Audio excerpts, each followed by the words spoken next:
Hola.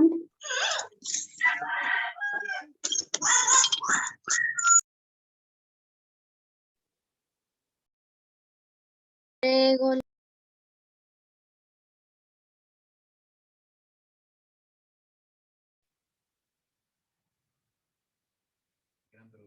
¿Cuándo se las RBU?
No se escucha.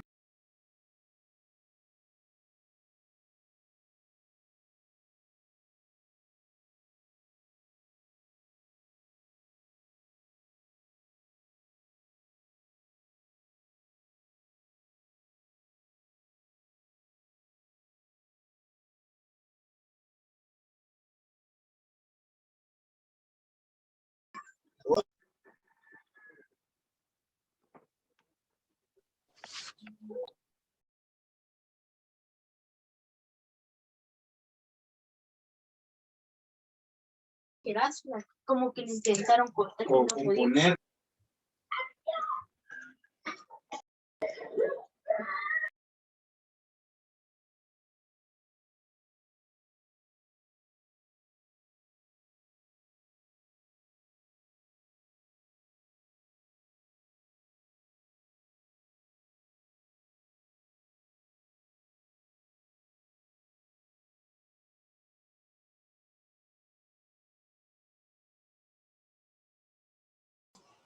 En un momento vamos a iniciar la clase, por favor, desconectar los micrófonos.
Y siempre voy a andar así tocando en bares, restaurantes, todo. Cuando hay toque.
Buenos días, compañeros. Disculpen a los que me están... ¿Me pueden escuchar?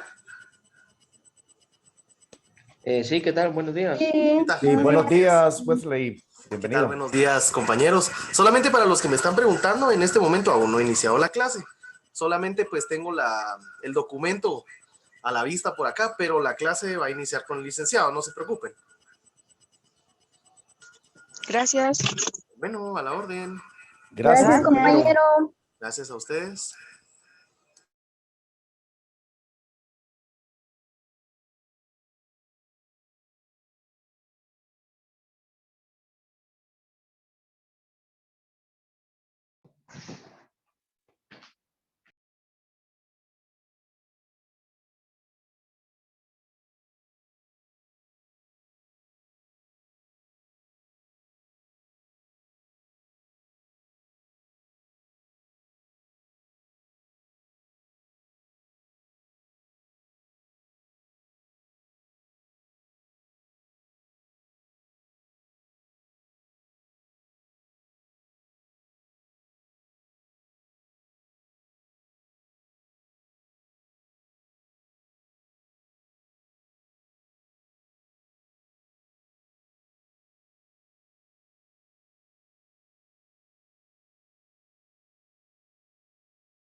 Compañeros, disculpen, otra información importante. ¿Me pueden escuchar? Sí, Wesley, a la orden. Sí, otra información importante.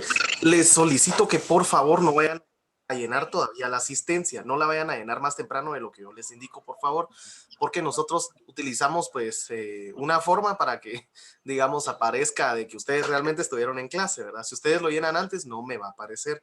Entonces, por favor, hasta que yo les mande la asistencia, por favor, la llenan, ¿ok? porque sucedió la semana pasada de que algunos la dejaron antes. Entonces, por favor, yo les voy a indicar, ¿ok?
Compañeros, ¿me escuchan?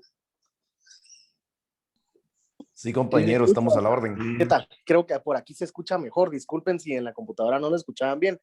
Les indicaba que si ustedes fueran tan amables de no llenar la asistencia, por favor, hasta que se les indique, ya que puede que el link cambie o utilicemos el mismo, pero nosotros tenemos una base de datos que ingresamos al tiempo que los licenciados nos indican.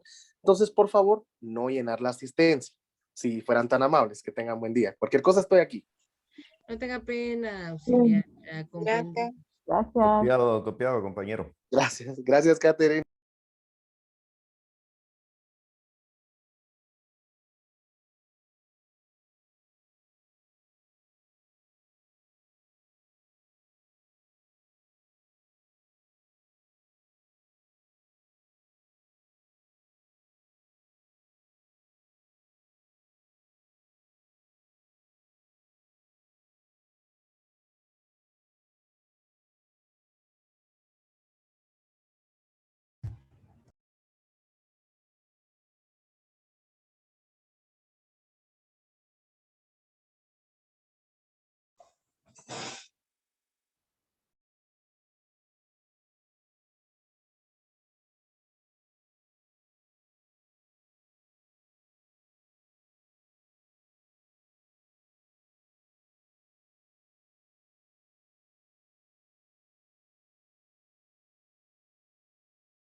No, estoy así.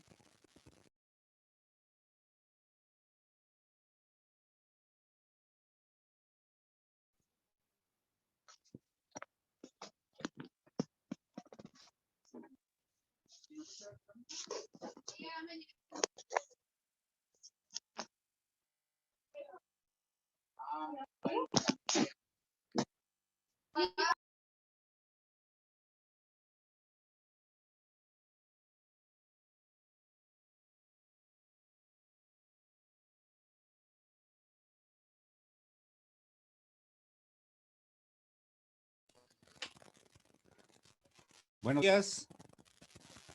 Buenos días. Buenos días, licenciado. Buenos días, Bienvenido. licenciado. Mucho gusto, Lic. Buenos días, Lic. Buenos días. Buenos días, licenciado. Buenos días, licenciado. Buenos días. Vamos a empezar la clase de hoy. Buenos días, Liz. Bien. Licenciado, buen día. Disculpe, fíjese que yo le quería hacer una petición. Estábamos hablando con unos compañeros y queríamos ver si habría posibilidad que usted nos ayudara a resolver el cuestionario para ver si estamos bien. Bien. Vamos a tratar de apurarnos en la clase. Fíjense que en la clase anterior no avanzamos casi nada, pero no es porque perdiéramos el tiempo, sino que vimos muchas cosas. Entonces, espero que avancemos con ustedes un poquito más y entonces miramos un poquito del cuestionario, ¿verdad? ¿Sí? ¿Dónde está la calavera? Por lo menos. Yo no sabía de eso. Los micrófonos, compañeros. Muy bien. Señores, estamos en tiempos de tecnología. Yo dije en la primera clase que iba a dejar tareas por Google Classroom y que les iba a dejar bastantes tareas y que todas las tareas iban a tener un valor de 2, 3 puntos o 1 punto y que de tareas al final van a ser 30 puntos y también vamos a hacer otro trabajo que cuesta 10 puntos, o sea que de exámenes realmente son solo... Bien, vamos a ir todo por Google Classroom. Es una clase práctica, tenemos que dejar tareas.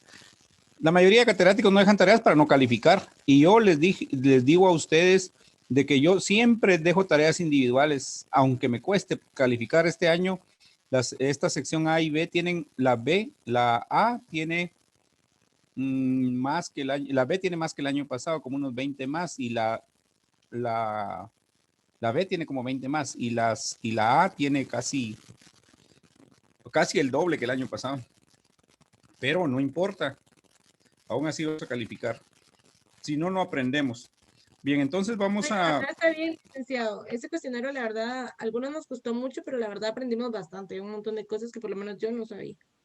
Lo que pasa es de que el cuestionario también no tiene solo cosas que es solo de leer y todo, sino que también hacen pensar sobre todo lo que... Y algunas de las cosas las vamos a ver hoy y les digo algo. Fíjense que yo sé que están en exámenes parciales y entonces no se los quería dejar para hoy, porque después de que terminaran las clases parciales, pero los exámenes parciales, pero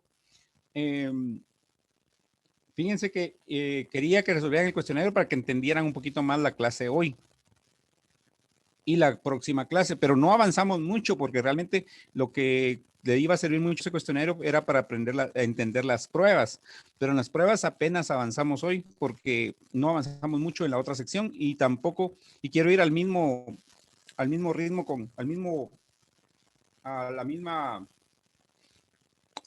ritmo, al mismo nivel con ustedes para no adelantarnos ni atrasarnos con ninguna de las dos secciones.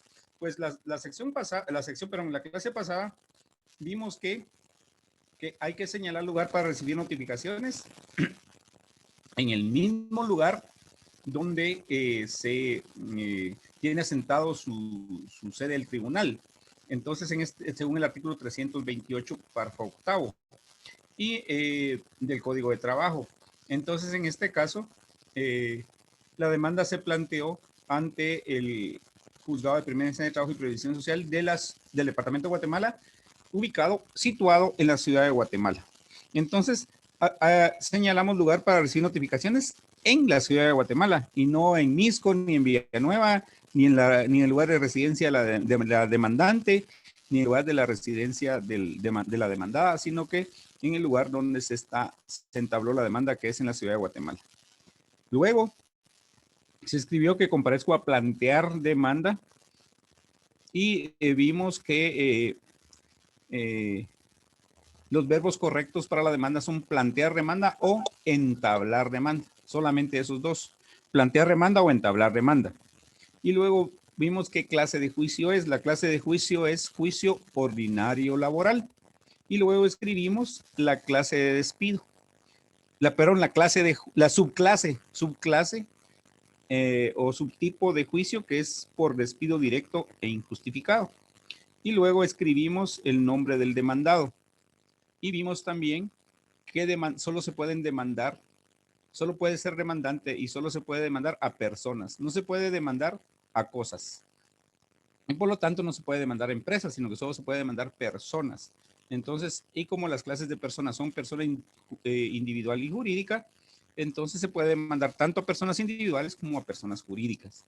Y que el nombre correcto del demandado es primordial para tener éxito en el juicio.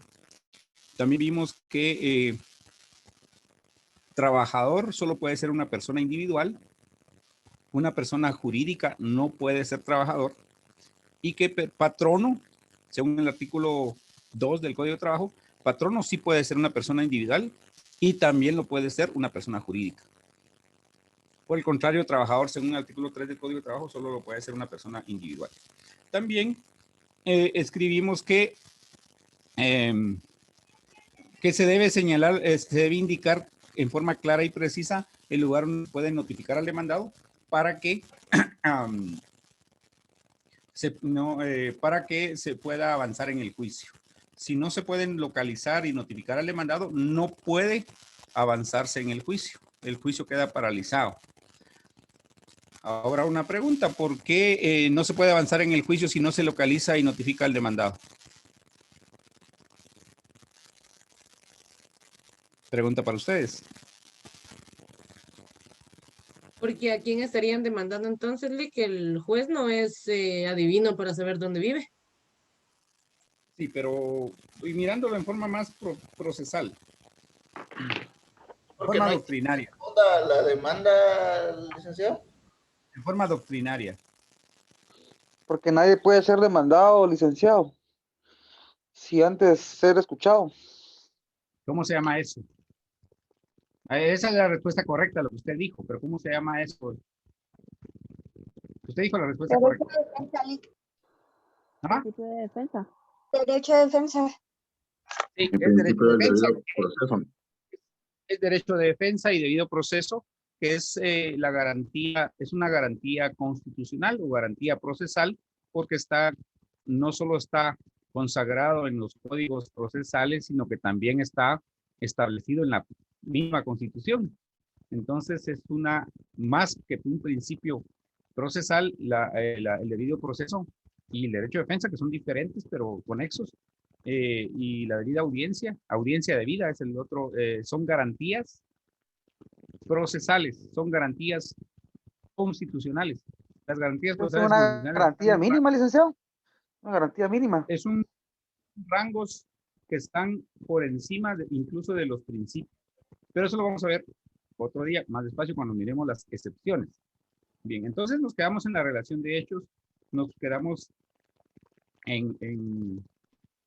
nos toca que leer a partir de la literal 4 del trabajo realizado. Entonces,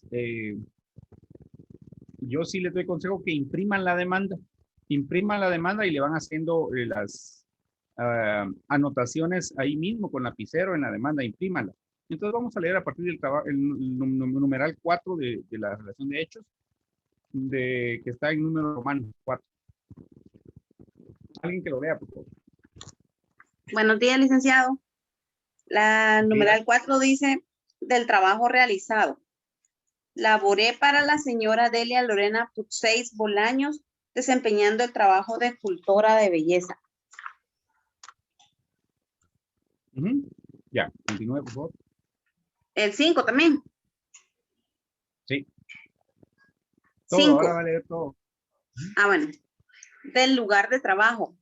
Mis labores las desempeñé en el Salón de Belleza y Spa Aracha, ubicado en la 3ª Avenida 8-99, Colonia La Reformita, zona 12 de la ciudad de Guatemala.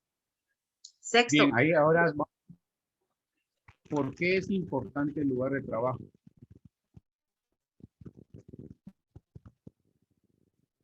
Compañeros, ¿por qué es importante el lugar de trabajo que le dio la señorita? Porque en ese lugar de trabajo se va a realizar la demanda. Es que no vi porque hubo una interferencia ahí de alguien, un compañero suyo. ¿Por qué repita, por qué es importante el lugar de trabajo en la demanda? Porque en ese lugar se va a hacer la demanda, o sea, ahí en ese juzgado es donde se va a plantear la demanda. Ajá, hay que usar el lenguaje jurídico a entablar la demanda. ¿Cómo se llama eso en doctrina? O alguien más que lo diga. Luego lo que la compañera dijo es correcto, pero en forma doctrinaria o en forma más técnica, ¿cómo sería? ¿Por qué es importante el lugar de trabajo en una demanda? Para ver la competencia del Exactamente. juzgado, ¿Qué clase de competencia? por territorio sería. Competencia territorial. Bueno, entonces, el fundamento legal, compañeros, de lo que estamos viendo ahorita en el Código de Trabajo. 314, literal A. Bueno, léalo, por favor. Desde el principio. Sí, por favor. Artículo 314. Salvo disposición en contrario convenida en un contrato o pacto de trabajo que notoriamente favorezca al trabajador, siempre es competente y preferido a cualquier otro juez de trabajo y previsión social. Literal A. El de la zona jurisdiccional a que corresponde al lugar de ejecución del trabajo. Muy bien, ahí está. Entonces, como el lugar de trabajo es en la ciudad de Guatemala, entonces en la ciudad de Guatemala, y la cuantía es mayor a 30,000 quetzales, entonces en el juzgado de primera instancia de trabajo de la ciudad de Guatemala, que conoce de todos los municipios de Guatemala, excepto Misco, Villanueva y Amatitlán, se entabla la demanda. Continuamos leyendo, por favor, la demanda. Sexto, de la jornada de trabajo. Con la hora demandada, laboré una jornada de trabajo ordinaria diurna, comprendida de las 8 a las 19 horas de lunes a sábado, con una hora de almuerzo, por lo cual se viola la ley en cuanto a la jornada ordinaria diurna de trabajo, excediendo el máximo de horas que la ley permite. Sí, continúe, por favor. Séptimo, del salario. Desde el inicio de la relación laboral hasta su finalización, devengué un salario mensual de 3,000 quetzales por jornada ordinaria y extraordinaria. Por lo expuesto, el salario promedio mensual de los últimos 6 meses que se debe tomar en cuenta para el cálculo de las prestaciones laborales que por ley me corresponden es de 3,000 quetzales. Bien. ¿Sigo? No. No, después le digo. Bueno. Aquí lo que me interesa es la frase donde dice, por eso está en negrilla, dice el salario promedio mensual de los últimos 6 meses que se debe tomar en cuenta para el cálculo de prestaciones laborales que por ley me corresponden es de 3,000 quetzales. Esto siempre se escribe en la demanda en esta forma porque muchos no lo escriben, incluso abogados no lo escriben y entonces les imponen los llamados previos. Entonces dicen, muchos solo escriben el salario que devengaba era de tanto, nada más. El salario que devengaba era de tanto. Entonces hay que escribir las palabras mágicas. El salario promedio mensual de los últimos 6 meses de mi relación laboral que se toma en cuenta para el cálculo de las prestaciones laborales es, hay que escribir eso. Si ustedes no escriben eso, les ponen previo y es muy común un previo para esto. Les imponen un previo, es muy común por esto. Y tiene su fundamento legal en el artículo 82, párrafo segundo, literal B, de el Código de Trabajo. Necesitamos que lo leamos. 82, párrafo segundo, literal del Código de Trabajo. Apunten todos esos artículos porque los voy a preguntar en el examen y hay que escribir fundamento de derecho. Apunten todos los artículos que yo les digo y léanlos. Disculpe, ¿se quedó congelado el documento de la demanda? Solo veo yo hasta el cuarto, numeral 4. Ah, ahí está, gracias. Por favor, lea el artículo 82B, por favor.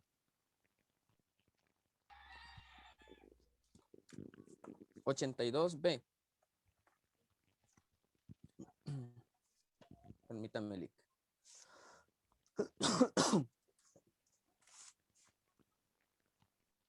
Vaya que no todos en la clase presencial. ¿Lo leo yo, licenciado? Sí, por favor. Plazo trabajado. Para los efectos del cómputo de servicios continuos, se debe tomar en cuenta la fecha. Por favor, aparte del segundo párrafo. Artículo 82.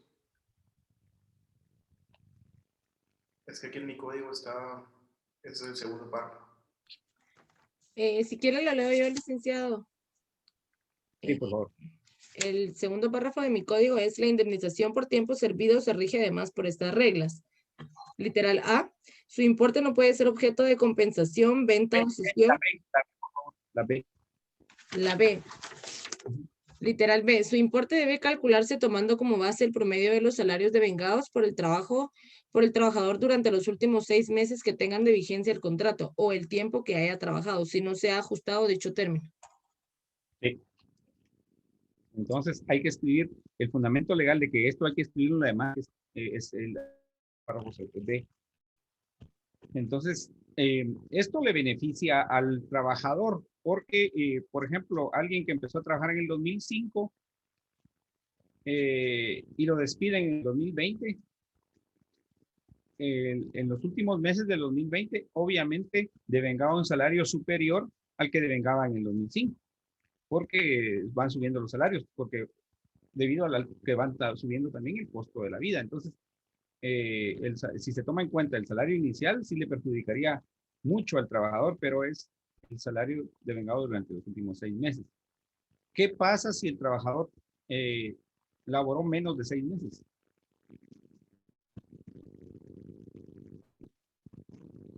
Se hace en base a los meses que ha laborado. Si laboró 3 meses, en base a 3 meses. En la demanda se escribe. Escríbanlo ahí abajito de su demanda o en su cuaderno. Menos de 6 meses siempre hay que ponerlo, siempre hay que escribirlo, si no, les imponen el previo de todos modos. Entonces se escribe: por lo expuesto, el salario promedio mensual de la relación laboral, coma, la cual fue inferior a 6 meses, la cual fue inferior a los 6 meses,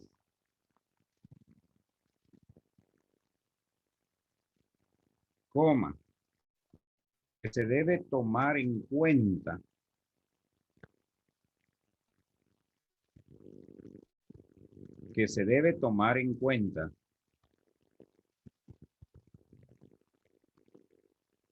para el cálculo de prestaciones laborales es de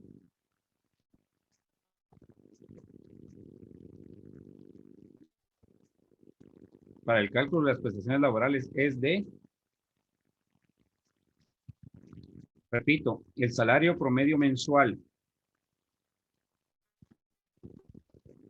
coma, que fue inferior, perdón, el salario promedio mensual de la relación laboral,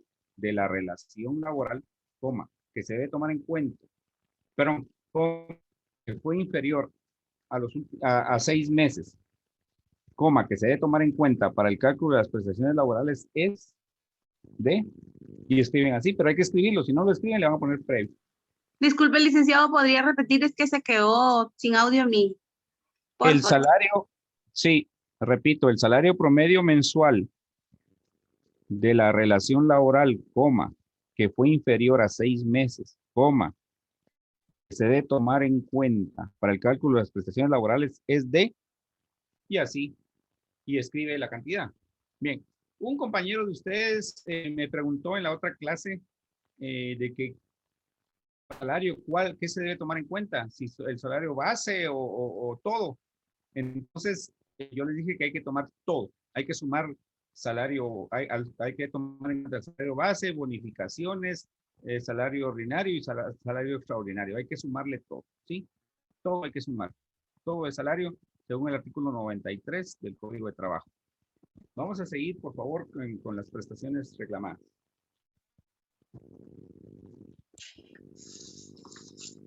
Ocho, de las prestaciones reclamadas, como consecuencia de la terminación de la relación laboral, reclamo el pago de las siguientes prestaciones laborales que a la fecha mi ex empleadora Delia Lorena Pucéis Bolaños me mantiene retenidas. A. Indemnización por el periodo de 7 meses y 9 días, en forma continua e ininterrumpida, comprendido del 14 de abril al 23 de noviembre de 2020, la cantidad de 2.100 quetzales. B. Vacaciones, por el periodo de 7 meses y 9 días, comprendidos del 14 de abril al 23 de noviembre de 2020, la cantidad de 1.020 quetzales. C.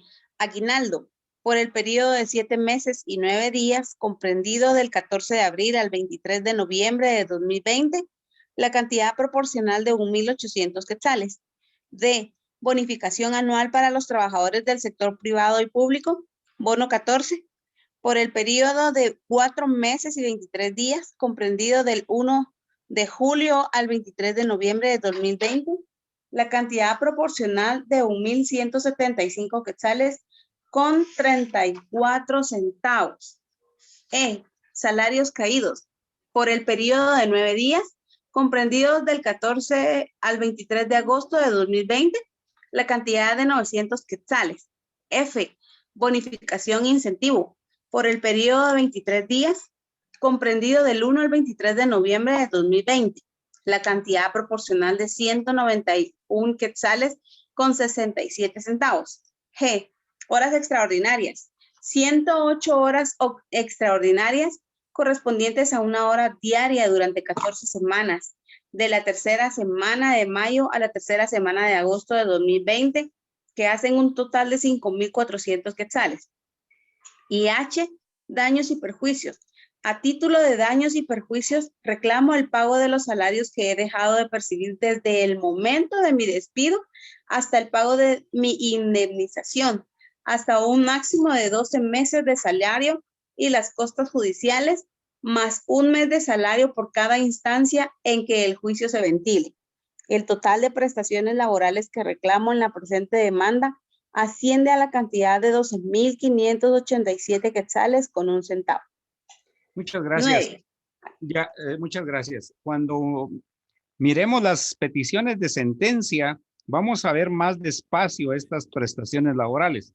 Por el momento solo me limito a decirles que algunos de ustedes, compañeros suyos en otros años, algunos estudiantes de Derecho, dicen, tan formalista el licenciado, porque anda pidiendo, especificando periodos y especificando cantidades por cada prestación.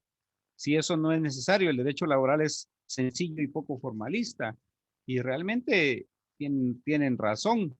Pero fíjense que si uno presenta las demandas sin periodos y sin cantidades, lo más común es que les impongan los famosos previos. Me pasaba al principio, yo no escribía cantidades ni periodos, y me escribían previo a darle trámite a la demanda, el actor deberá cumplir con indicar los periodos y las cantidades que reclama por cada prestación. Entonces, los mismos jueces formalizan el derecho de trabajo, el derecho procesal del trabajo. Entonces, casi todos los jueces imponen previos si ustedes no escriben cantidades y sobre todo periodos. Y entonces, y también hay que repetirlo en la relación de hechos. Hay que escribir la relación de hechos y repetir la petición de sentencia, porque también hubo un tiempo que yo solo lo escribía en la relación de hechos y en la sentencia ya no lo especificaba porque ya lo había escrito en la relación de hechos. Y me imponían el mismo previo de todos modos. Entonces, por eso no es por capricho mío. A veces dicen, no estoy de acuerdo con lo que dice el licenciado, pero estas demandas están, y los demás escritos que vamos a ver en el transcurso de la clínica, también, además de tratar de cumplir con lo que dice la ley, también trata de cumplir con los requerimientos judiciales, con los criterios judiciales, que muchas veces uno no está a favor, pero hay que cumplirlos porque ellos son los que mandan. Ellos son los que mandan y estarles interponiendo recursos más se atrasa el juicio y uno sale perdiendo y su cliente también. Entonces, si no hay ninguna pregunta, seguimos con las medidas precautorias. Pero antes de seguir con las medidas precautorias, les voy a preguntar, ¿las medidas precautorias es obligatorio pedirlas en un juicio ordinario o laboral?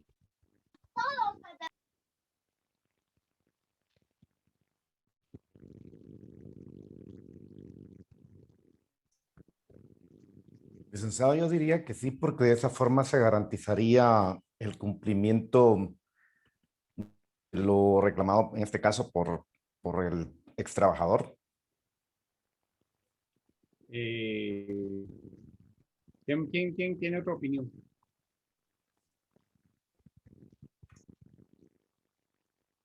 ¿Quién tiene otra opinión? Licenciado, yo diría que sí, solo por garantizar que la parte demandada pues esté presente en el proceso hasta la sentencia.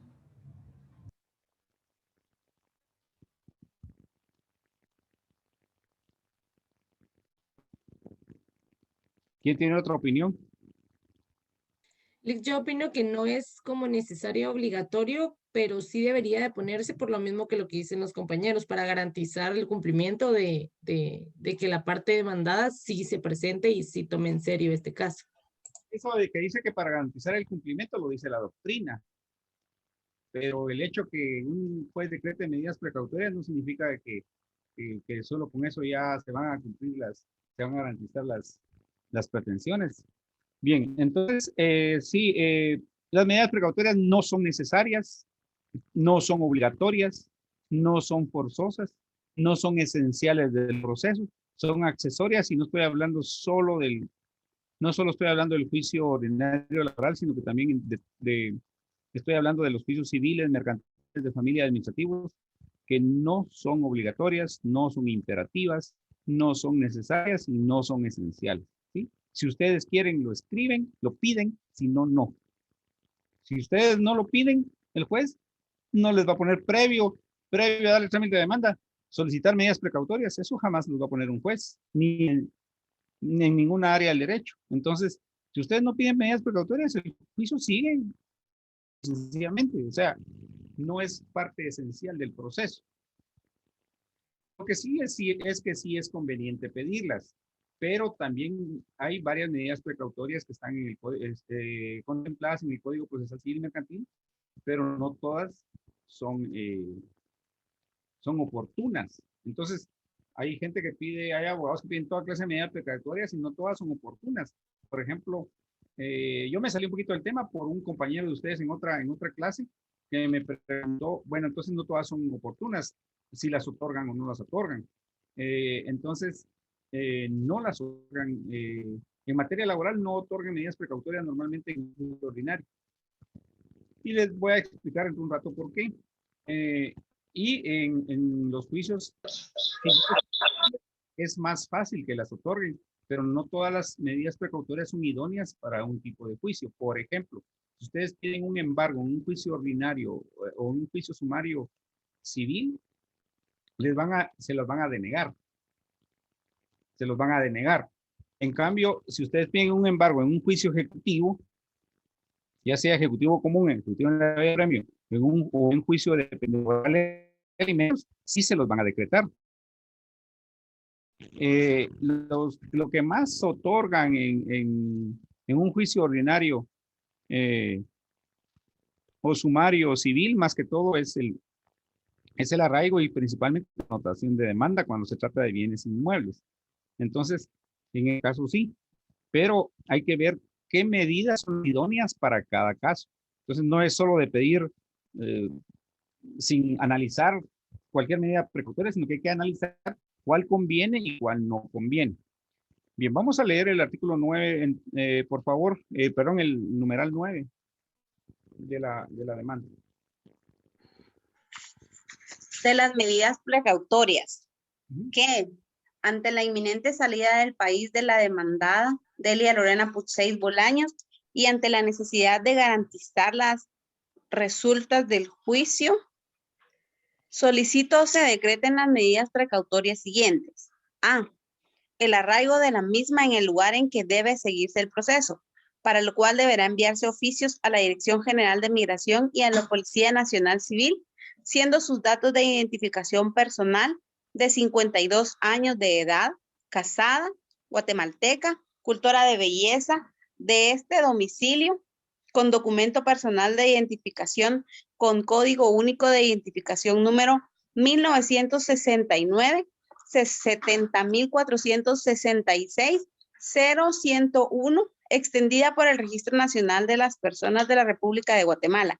Y B, el embargo de la cuenta de depósito monetario de la señora Delia Lorena Puxey Bolaños, número 49-000-299-0, a cargo del Banco GIT Continental Sociedad Anónima. ¿Sigo? Muchas gracias. Bien, vamos a ¿dónde están contempladas las medidas precautorias?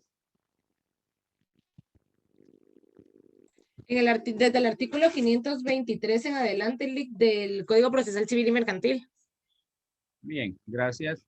Entonces vamos a pedirle vamos a ver aquí. A Susan Gardenia que lea el artículo 523, por favor, del Código Procesal Civil y Mercantil. Párrafo primero.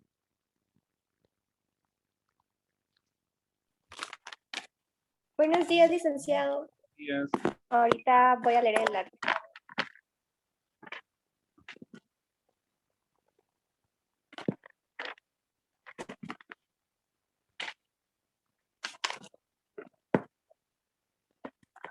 Solo se está poniendo sus lentes. El artículo 523, por favor.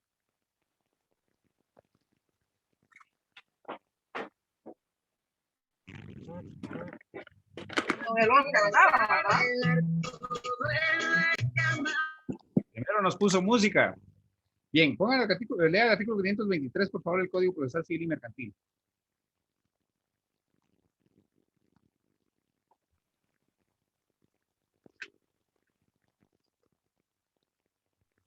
Licenciado, ¿lo puedo leer yo? Artículo 523. Arraigo. Cuando hubiere temor de que se ausente u oculte la persona contra quien deba entablarse o se haya entablado una demanda. Ya vieron qué verbo utiliza. Dice entablarse, o sea, entablado una demanda. ¿Sí? Podrá el interesado pedir que se le arraigue en el lugar en que deba seguirse el proceso. El Ahora, arraigo... Por favor, el artículo 524, párrafo primero. Usted mismo. Artículo 524. Efectos del arraigo.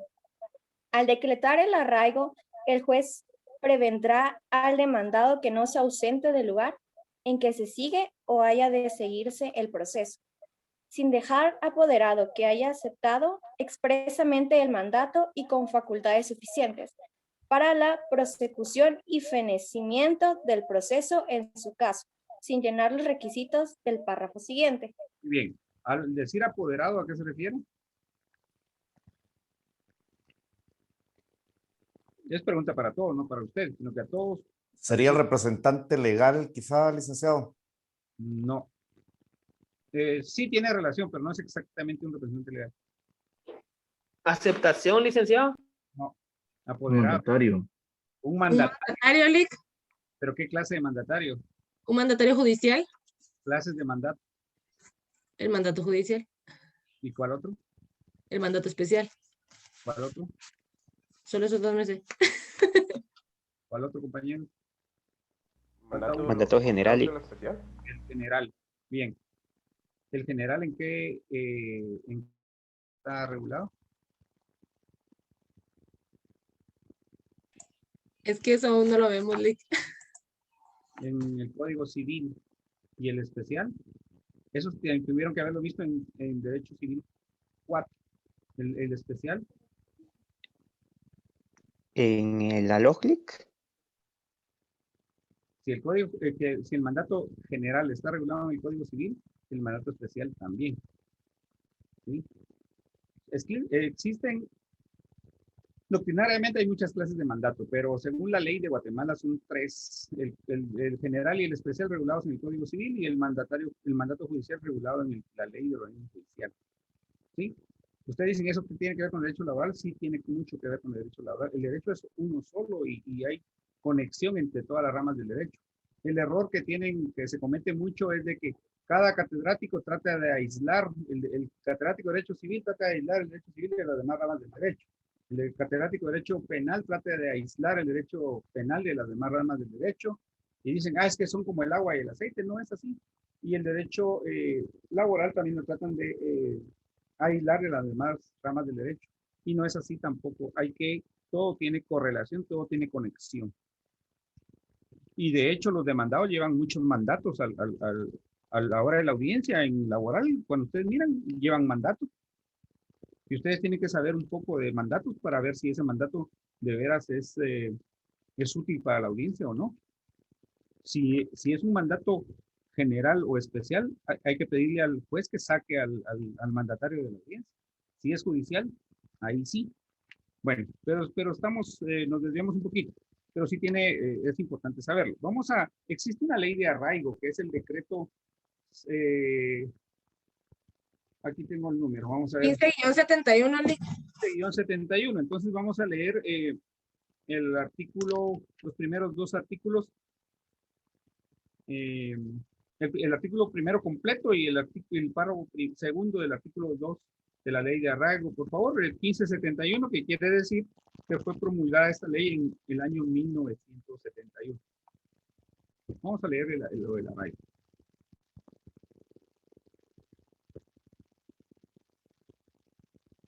Por favor, alguno de ustedes que lo lea.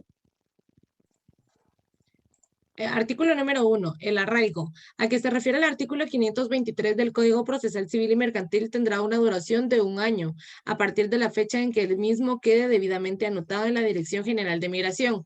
Sin embargo, la parte interesada en mantener el arraigo podrá obtener la prórroga de la medida precautoria por 1 año cada vez, siempre que lo solicite al juez dentro de los 30 días anteriores al vencimiento del plazo que está corriendo y así se resuelva.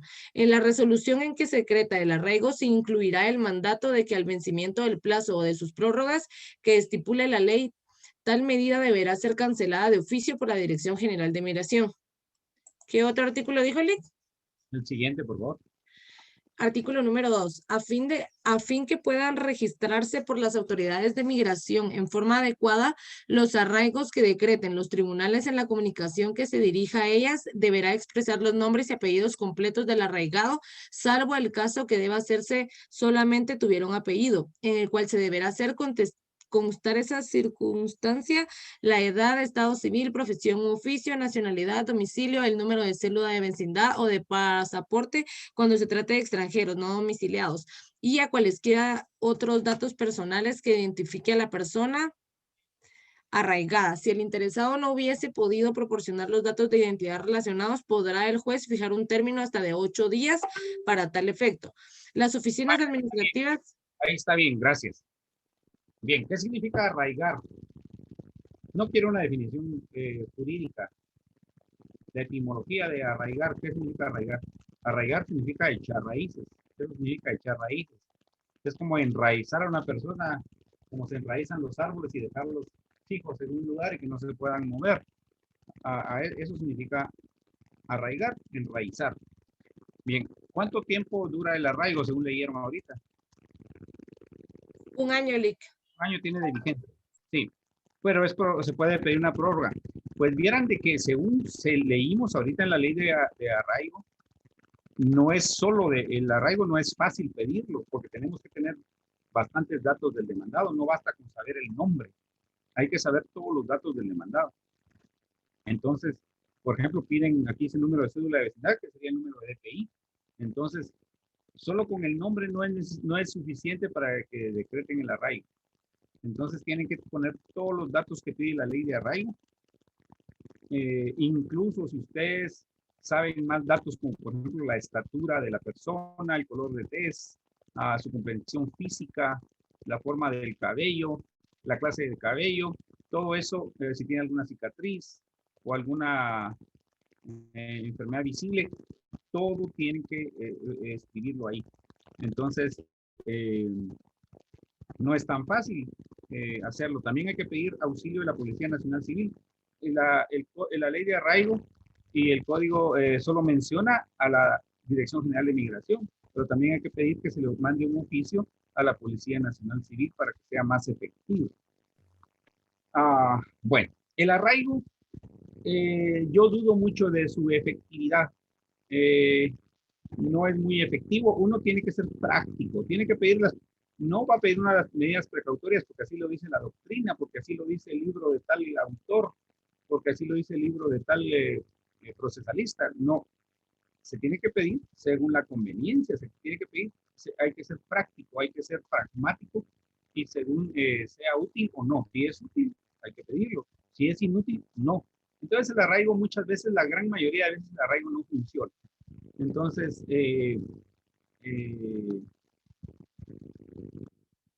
funciona en materia penal, pero en las demás materias procesales no funciona. Entonces, por ejemplo, a un multimillonario no funciona el arraigo, porque para un multimillonario no se va a ir huyendo del país si debe 30,000 quetzales de prestaciones laborales. Para ellos 30,000 quetzales es como quitarle un pelo al gato, pero ellos también lloran por 3,000 quetzales, no digamos por 30,000, porque un rico es difícil arrancarle un quetzal, pero no se va a ir huyendo por esa cantidad. Una persona pobre no se va a ir huyendo tampoco. Una persona muy pobre tampoco, porque si no tiene nada, ¿qué se le puede quitar? Y también, y una persona pobre si se va a ir huyendo, no se va a ir de mojado, como se dice corrientemente. No sé, el arraigo funciona solamente si alguien se va por un aeropuerto, por los medios normales y legales de hacerlo. Entonces, si alguien se va en forma, como digo, de mojado, en forma ilegal también, entre comillas, del país, entonces el arraigo es bastante inútil en casi todos los casos, incluyendo en materia civil y mercantil. Bueno, el embargo sí es más efectivo. El embargo sí es más efectivo porque las personas, al estar embargado la cuenta de una persona, prácticamente se queda inmovilizada la cuenta y no se le puede dar movimiento. Entonces, y muchas personas necesitan darle movimiento a sus cuentas. Entonces, eso sí es más efectivo. Vamos a leer el fundamento legal del embargo en el artículo 527 del Código Procesal Civil y Mercantil. Vamos a leerlo. 527, por favor. Artículo 527. Embargo. Podrá decretarse precautoriamente el embargo de bienes que alcancen a cubrir el valor de lo demandado, intereses y costas, para cuyo efecto son aplicables los artículos referentes a esta materia establecidos para el proceso de ejecución. Bien, ¿y cuáles son esos artículos? Vamos a leer el artículo 300 del Código Procesal Civil y Mercantil, también el artículo 300.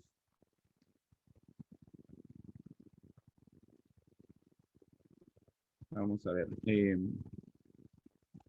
301, por favor.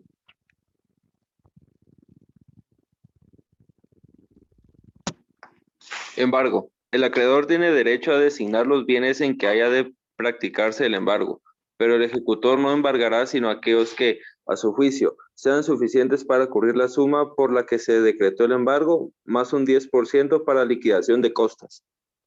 Bien. Bien, el embargo, se puede embargar cualquier bien mueble, pero lo más común y más efectivo es embargar cuentas de depósitos monetarios o depósitos de ahorro. Es lo más efectivo. Pero, y mejor aún si sabemos el número de cuenta y en qué banco está depositado. Si sabemos el número de cuenta y dónde está depositado, es mucho más efectivo. Solamente se hace un oficio de parte del juzgado. Primero se tiene que dictar una resolución decretando el embargo y luego se envía un oficio. Una resolución sí es muy formal. Luego un oficio es una carta que se le envía al gerente del banco para que embargue, dando la orden de que embargue la cuenta. Pero si no sabemos el número de cuenta específico, entonces tenemos que pedir que se envíe oficios a todos los bancos, y son más de 25 bancos que hay en Guatemala. No sé el número exacto, pero sí son bastantes, entonces hay que enviarle oficios a todos los bancos para ver en cuál de ellos hay uno. Entonces, yo me acuerdo que una vez pedimos el embargo y a veces es tan complicado que a veces las personas del juzgado no mandan los oficios, sino que tienen que ser los interesados, que tienen que ir de banco en banco a dejarlos. Y eso es mucho trabajo. Y una vez hicimos eso con un trabajador y entonces le dieron los oficios para que lo llevara a varios bancos. Y la mayoría, en todos no tenía cuenta y había uno para el Banco Promérica. El trabajador no quería llevarlo al Banco Promérica, de verdad. No tenía no quería enviarlo, pero le dije, pruebe, vaya a dejarlo, probemos. Y cabalmente ahí tenía depositado su dinero, le mandado, que era bastante. Entonces se lo logró embargar. Pero ahora vamos a otra cosa. Fíjense que normalmente en materia laboral, los jueces son reacios a decretar medidas precautorias en una demanda ordinaria, basándose en el último párrafo del artículo 332 del Código de Trabajo. Entonces vamos a leer el artículo 332 del Código de Trabajo. Yo escribí estas medidas precautorias aquí, no porque sean muy recomendables o que las vayan a decretar, sino para que ustedes aprendan cómo se pide un embargo, cómo se pide un arraigo. Más por eso lo hice, para que ustedes aprendan cómo se pide un embargo y cómo se pide un arraigo. Y así como se pide un embargo y un arraigo en materia procesal laboral, así también se pide en materia procesal civil, en materia procesal mercantil, en materia procesal de familia y en materia procesal administrativa. Así se pide. Y en forma muy parecida también se pide en materia procesal penal, sobre todo los arraigos. Entonces, vamos a leer el artículo 332, último párrafo. Artículo 332. En la demanda pueden solicitarse las medidas precautorias bastando para el efecto acreditar la necesidad de la medida. El arraigo debe decretarse en todo caso con la sola solicitud y este no debe levantarse si no se acredita suficientemente a juicio del tribunal que el mandatario que ha de apersonarse se encuentre debidamente expensando para responder de las resultas del juicio. Bien, ¿qué clase de mandatario es ese que usted mencionó ahorita? ¿Qué clase de mandatario debe ser? El ¿Mandatario judicial? mandatario judicial. Sí. Perdón, ¿de dónde está el fundamento del mandatario judicial? 188 de la ley del organismo judicial en adelante. Lo vamos a ver, los mandatarios los vamos a ver un poquito cuando miremos las excepciones, ¿sí?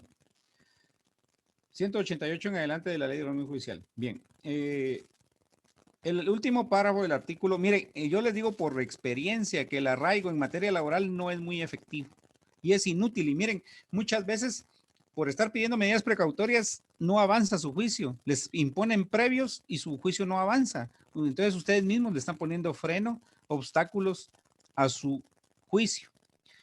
El más efectivo es el embargo. El arraigo sí no es recomendable en materia laboral. Pero ustedes analicen cada caso, dependiendo cada caso. Pero no es recomendable, se los digo. Pero hay muchos abogados que piden indiscriminadamente las medidas precautorias y muchas veces lo único que hacen es perjudicarse a sí mismos. Bien, el artículo 332 dice, en la demanda pueden solicitarse las medidas precautorias bastando para el efecto acreditar la necesidad de la demanda. Esto es una trampa, porque tenían que decir, pueden solicitarse toda clase de medidas precautorias, nada más. Pero esa frase donde pusieron bastando para el efecto acreditar la necesidad de la medida, lo que hace es entorpecer el juicio. Entonces, muchas veces uno pide las medidas precautorias, entonces vienen los jueces y escriben, previo a resolver o a decretar las medidas, que el actor acredite la necesidad de las medidas precautorias. Viene el demandado, hay que hacer otro memorial justificando y acreditando la necesidad de las medidas precautorias y viene, no se otorgan las medidas precautorias porque el actor no acreditó la necesidad. En conclusión, en el 90% de casos laborales, los jueces no admiten y no decretan las medidas precautorias, cosa que le afecta grandemente al trabajador. Y ellos aducen de que o no se acreditaron no se acreditó la necesidad de las medidas, y qué más medidas qué más necesidad que la necesidad de un salario, la necesidad de prestaciones laborales. ¿Para qué sirven las prestaciones laborales? ¿Para qué sirve el salario? ¿Para qué sirve, compañeros? Cuando usted le pagan su salario, muchos de ustedes son trabajadores, la mayoría. ¿Para qué le sirve el salario? Es el medio de subsistencia. ¿Qué más necesidad que eso?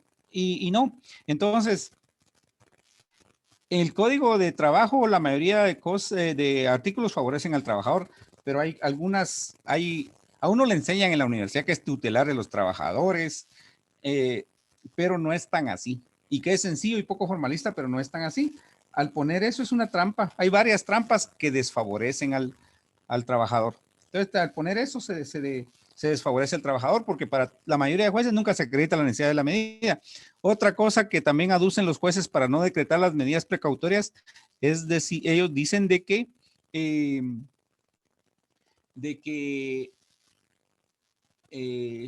no se ha dilucidado todavía a quién le asiste el derecho. Entonces, como no se ha dilucidado que le asiste el derecho al trabajador, entonces no se decretan las medidas precautorias. Y eso es bastante perjudicial al trabajador, y es más, les afecta también a los miembros del juzgado, porque se alargan más los casos, se prolongan, se dilatan más los casos. Si todos los jueces de trabajo decretaran los embargos, por ejemplo, casi todos los juicios terminarían en la primera audiencia, porque con el patrono, con tal que le levanten el embargo, trataría de llegar a una conciliación en la primera audiencia, y ahí terminaría el caso. Más efectividad para hacer efectivos los derechos del trabajador, y menos trabajo para los miembros del juzgado, para los jueces. Entonces, pero como no lo decretan, entonces los juicios se alargan bastante. Entonces, los jueces son de la opinión de trabajo que sí se decreten los embargos hasta cuando ya hay una sentencia condenatoria a favor del trabajador. Ya cuando existe una sentencia condenatoria, el patrono ya ha ocultado sus bienes, ya ha hecho sus recaudos, ya ha pensado qué es lo que va a hacer. Entonces, si se decretara el embargo, al entablar la demanda de una vez, ahí de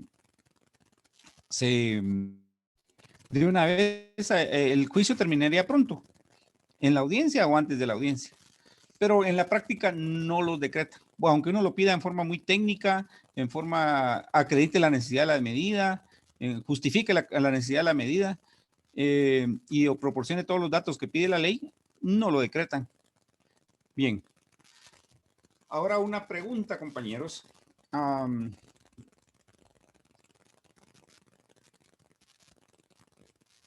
¿Es necesario escribir fundamento de derecho en una demanda ordinaria laboral? No, licenciado. No, licenciado.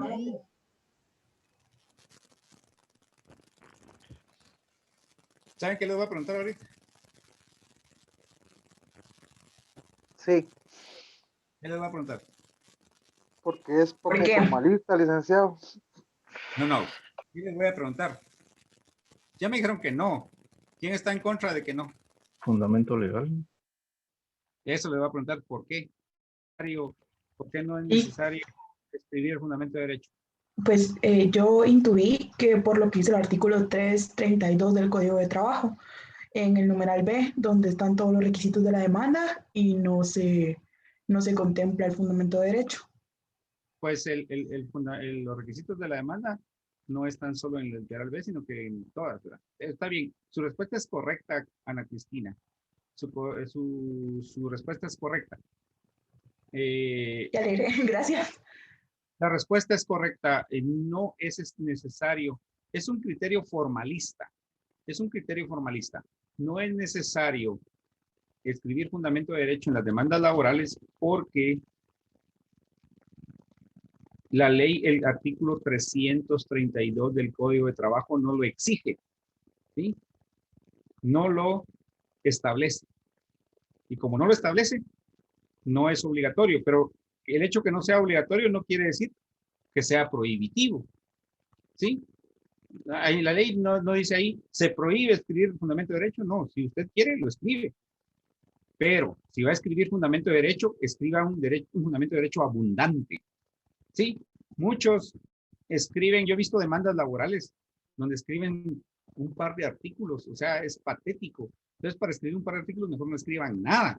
Solo escriben el artículo 28 de la Constitución, que incluso ni es aplicable a esta clase de juicios, y algún otro el artículo que dice que es contrato de trabajo, que no es importante, no es tan importante, y ahí se quedan.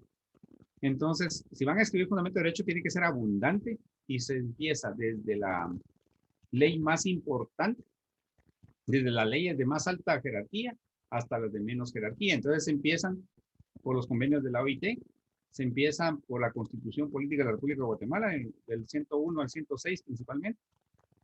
Luego se va al Código de Trabajo y luego se ponen artículos de leyes especiales como la ley de aguinaldo, la ley de bonificación, se escriben de esas leyes. Y primero también, y tiene que ver un orden de jerarquía, también un orden lógico. Y también primero se escriben las leyes adjetivas, perdón, sustantivas o materiales, y luego las procesales. Si vamos a escribir del Código de Trabajo, las sustantivas o materiales serían qué es contrato, qué es salario, las jornadas, eso se escribiría. Y luego lo procesal, que ya vendría los requisitos de la demanda, la audiencia, las audiencias, las pruebas. Entonces, primero se escriben los artículos sustantivos o materiales y luego los adjetivos o procesales. Pero no es necesario. Entonces, hay tres respuestas. La principal, y con esa es suficiente para que yo les ponga 100 puntos en el examen, es de que, siguiendo un criterio formalista, no es necesario escribir fundamento de derecho porque el artículo 332 no lo tiene contemplado entre sus requisitos.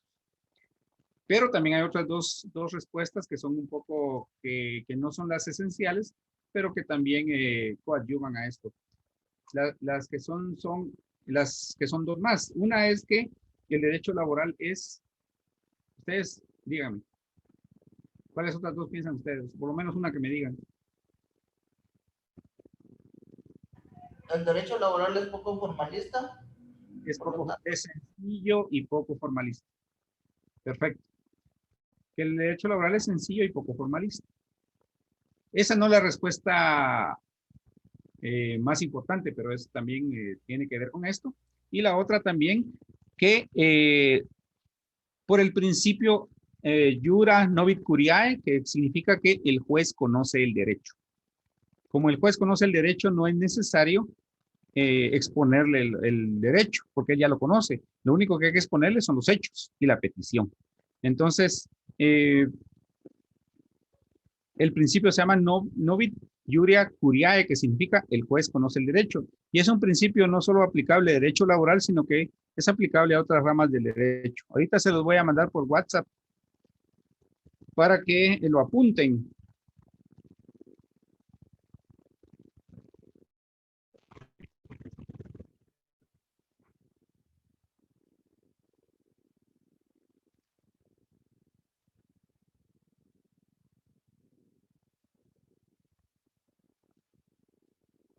Ahí está, principio jura novit curiae, que dice el juez conoce el derecho.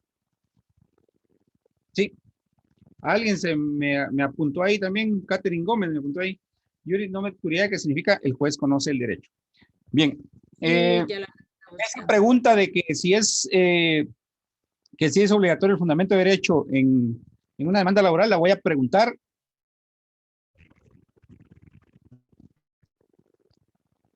Bueno, alguien que iban a opinar por ahí. El licenciado, que ahí me hizo recordar lo que me dijo el domingo pasado, cuando le pregunté si teníamos que agregar lo del domicilio y la dirección exacta, y usted me dijo, no, solo lo que piden. Aquí es donde lo único que hay que está esa excepción, ¿verdad? Que aquí sí la ley no está especificando, por lo tanto, sí ahí sí podemos darnos gusto con todo esto, ¿verdad? Pero siempre y cuando llevando una secuencia. Si quieren lo escriben. Fíjense que, por ejemplo, mi catedrático en Derecho Procesal Laboral fue el licenciado Landelino Franco.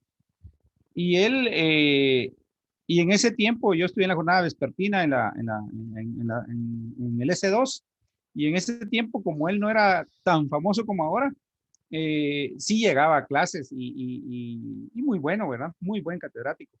Pero él nos decía de que la ley no lo obliga, pero él, como conocedor de derecho laboral, él sí lo acostumbraba a escribir en sus demandas, ¿sí? Que él sí lo acostumbraba a escribir. Entonces yo les digo a ustedes de que si ustedes quieren lo escriben, si no, no, pero si lo van a escribir, escríbanlo extenso, ¿sí? Extenso, porque si no lo van a escribir extenso y exhaustivo, mejor no escriban nada, ¿sí? Y busquen los fundamentos adecuados. Si no, no escriban nada, porque para escribir un pobre fundamento de derecho y que no va adecuado. Yo he visto muchos memoriales, no solo laborales, sino que civiles y mercantiles que tienen un fundamento de derecho que no es el adecuado. Por ejemplo, hay mucho abuso del artículo 28 de la Constitución para todo el derecho petición, para todo. Y ese artículo no es aplicable a la mayoría de cosas procesales, de asuntos procesales. Es más aplicable al derecho administrativo. El artículo 28 de la Constitución es más aplicable al derecho administrativo. En derecho laboral no es necesario para nada. Y por poner el artículo 28 dejan de escribir. Por escribir el artículo 28 dejan de escribir los artículos que sí son importantes. Entonces, si lo van a escribir, hay que escribirlo abundantemente. Bueno. Licenciado, solo una preguntita. Fíjese que tenía una duda respecto a las prescripciones de la reclamación de indemnización. Como aquí en el 260 y 61 establece el plazo, ¿verdad? Pero leyendo el Código Civil en el 1514 habla también de la prescripción de eso, de cuando es sueldos, ¿verdad? Pero aquí en el Código Civil, en el 1514, en el primer numeral, dice que se tienen 2 años, me parece. Sí. Entonces, aquí se aplicaría se aplican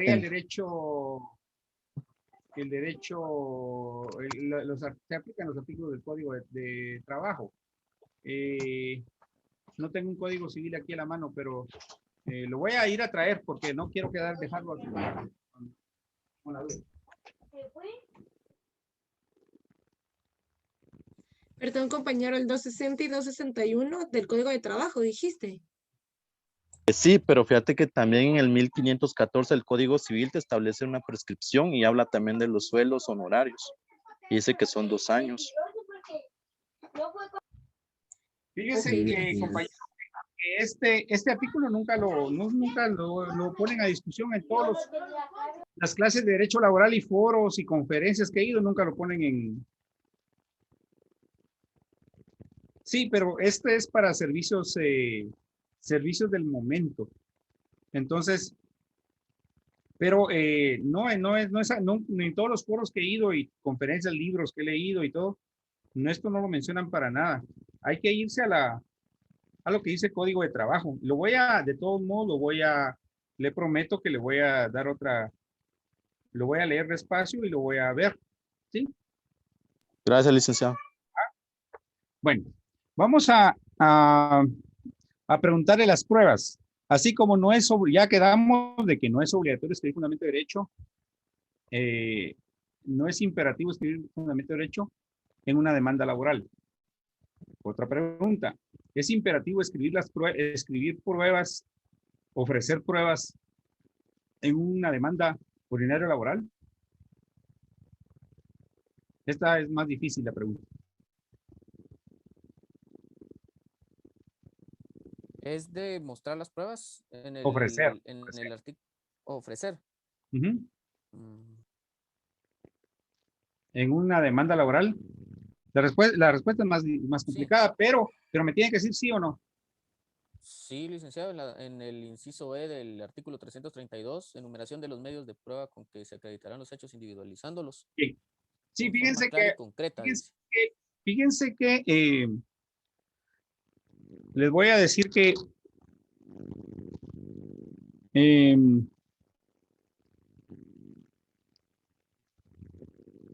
a veces le enseñan a uno en forma muy general y a veces solo generalizan y no se particulariza. Entonces, a veces le enseñan a uno que el patrono tiene la carga de la prueba, entonces no hay que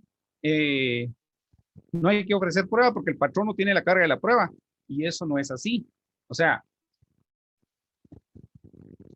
la carga de la prueba la tienen ambas partes.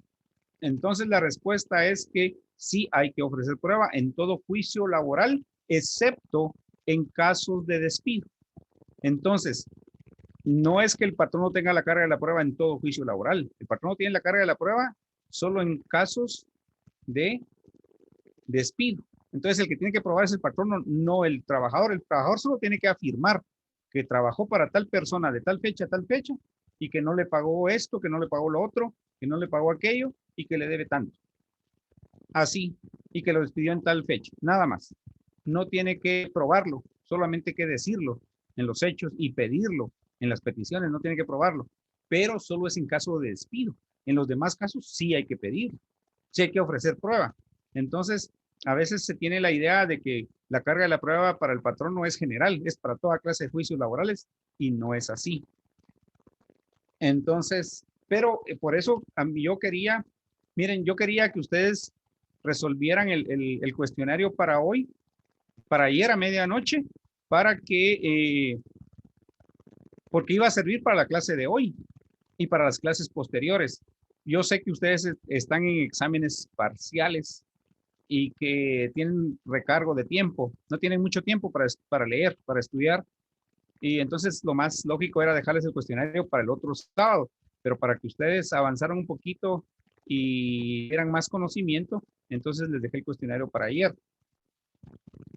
Y me imagino que leyeron eso porque ahí hay parte de lo que les estoy diciendo, lo dice ese documento que les proporcioné y que les sirvió para contestar las preguntas.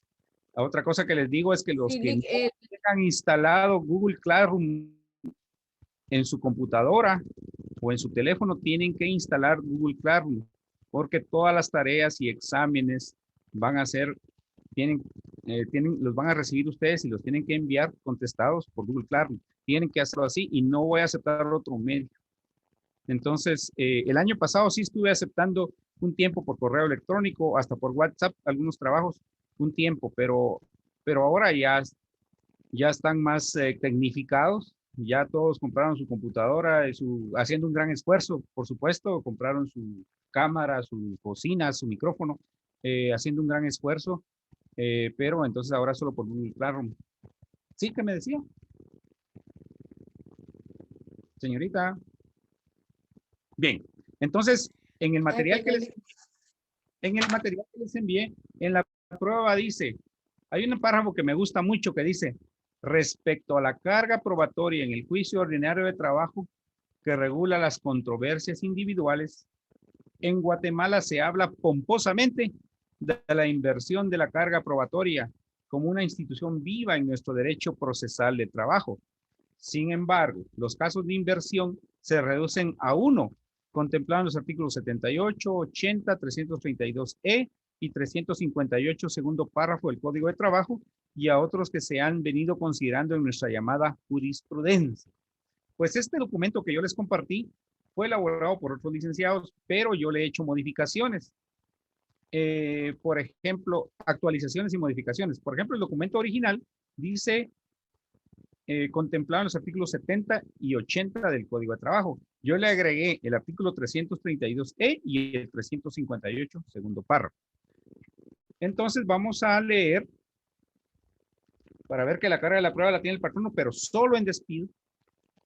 En casos de despido, el artículo 328, perdón, el 78 del Código de Trabajo. Por favor, vamos a ver ahorita voy a decir quién lo tiene que leer. Fervin Solares, por favor. El 78. Erwin Solares. Licenciado, solo la consulta. La carga, usted dijo que la carga de la prueba la tiene solamente el patrono cuando es por despido, ¿verdad? Sí. Ok, muy amable. Lic. Erwin no está presente. Bien. Henry Pocón. Licenciado. Sí. Disculpe la molestia, perdón. Ustedes, el documento que usted está hablando fue el primero que nos envió, ¿verdad? Sí. En Classroom. Ah, ok. Solo para estar en sintonía. Gracias. Solo les he enviado dos. El del juicio ordinario, el del procedimiento ordinario laboral y la demanda. Ok. Pero es el primero, ¿verdad? Sí. Y Ok. el se los voy a mandar hasta dentro de 20 días. Porque Ok. con esta demanda nos vamos a divertir este domingo y 2 más. Bueno. Osmar, por favor, que lea el artículo 78. Artículo 78 del Código de Trabajo, ¿verdad, licenciado? Sí. De acuerdo. Artículo 78. La terminación del contrato de trabajo conforme a una o varias de las causas enumeradas que el artículo anterior surte efecto desde que el patrono la comunique por escrito al trabajador indicándole la causa del despido y este cese efectivamente sus labores, pero el trabajador goza del derecho de emplazar al patrono ante los tribunales de trabajo y previsión social antes de que transcurra el término de prescripción con el objeto de que pruebe la justa causa en que se fundó el despido. Si el patrono no prueba dicha causa, debe pagar al trabajador. Indemnizaciones que según este código... No, eso sí no, ahí estamos. Ok, gracias, licenciado. En primer lugar, ¿qué clase de despido es este? A que se refiere al artículo 78. El despido directo e Este sería injustificado. directo. Yo ya les pregunté cuáles son las clases de despido. Les dije cuáles son las clases de despido. ¿Cuáles son las clases de despido? Directo e indirecto. Directo e indirecto. ¿Este qué clase es? Directo. ¿Cuál es? Directo. ¿Alguien que difiera de lo que dicen los compañeros? Bueno, es despido directo. ¿Quién tiene que probar la causa del despido según este artículo? El patrono. Ahí está indicando que es el patrono, licenciado. Y yo no me doy cuenta. Bueno, está bien, gracias. Manuel Muralles, por favor, el artículo 80 del Código de Trabajo, párrafo primero.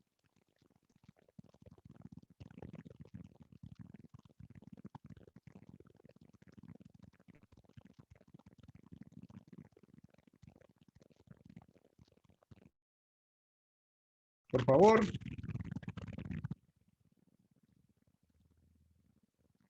Melissa García. Lea el artículo 80 del Código de Trabajo, Melissa. ¿Lo leo yo, Lic? No, gracias. Le voy a decir a Carmelina, por favor. Carmelina, el artículo 80. Sí, licenciado. Artículo 80. La terminación del contrato conforme a una o varias de las causas enumeradas en el artículo anterior, constitutivas de despido indirecto, surte efecto desde que el trabajador la comunique al patrono, debiendo aquel, en este caso, cesar inmediatamente y efectivamente en el desempeño de su cargo. El tiempo que se utilice en la entrega no se considera comprendido dentro de la relación laboral, pero el patrono debe remunerarlo al trabajador de acuerdo con el salario que a éste le corresponda. En el supuesto anterior, el patrono goza del derecho de emplazar al trabajador ante los tribunales de trabajo y previsión social y antes de que transcurra el término de prescripción, con el objeto de probarle que abandonó sus labores sin justa causa.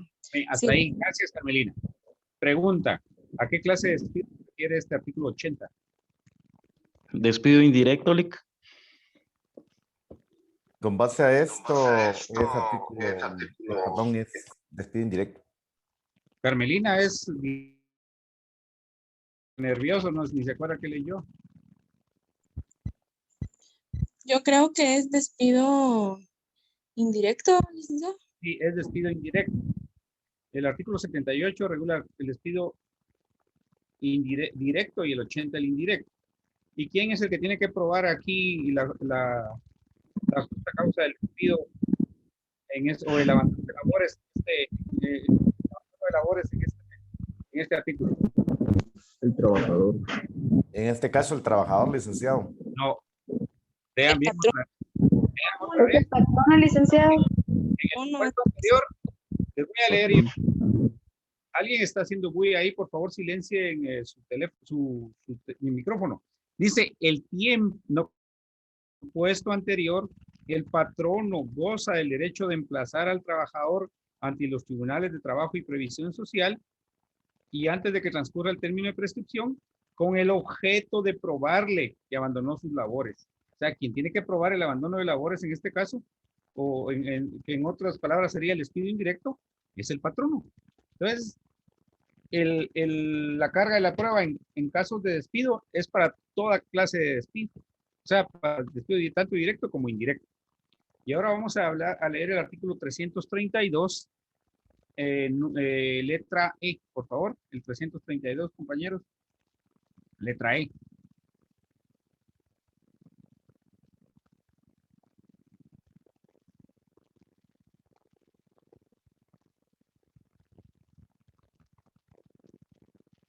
Bueno, vamos a poner a leer a Xiomara Chávez, por favor, el 332. Contenido de la demanda. Inciso E. Enumeración del... Desde el principio. Toda demanda debe contener. Inciso E. Enumeración de los medios de prueba con que acreditarán los hechos individualizándolos en forma clara y concreta según su naturaleza, expresando los nombres y apellidos de los testigos y su residencia si se supiere. Lugar en donde se encuentran los documentos que detallará elementos sobre los que practicará inspección ocular o expertaje. Esta disposición no es aplicable a los trabajadores en los casos de despido, pero si ofrecieren prueba, deben observarla. Aquí está clarito como el agua. O sea, sí se debe ofrecer prueba en todos los casos, excepto en casos de despido, porque esta disposición no es aplicable a los trabajadores en los casos de despido. Como no dice si es directo o indirecto, se aplica a los dos casos, porque sí lo dice el artículo 80 del Código de Trabajo. Aquí cuando dice inspección ocular, se refiere al reconocimiento judicial, y cuando dice expertaje, se refiere al dictamen de expertos. También amarren este artículo, esta literal E del Código, literal E del artículo 332 del Código de Trabajo con los artículos 78 y 80. Escriban ahí en su código, artículos 78 y 80, porque esta numeral E del artículo 332 tiene relación directa con el artículo 78 y también con el artículo 80. Y repito, cuando dice se practicará inspección ocular, se refiere al reconocimiento judicial, y cuando dice expertaje, se refiere al dictamen de experto. Vamos a leer el artículo 358 del Código de Trabajo. Si no tienen alguna duda, seguimos. Si voy muy rápido, me dicen. Licenciado, disculpe, la inspección ocular, ¿qué dijo que era? El reconocimiento judicial. Gracias. Ajá.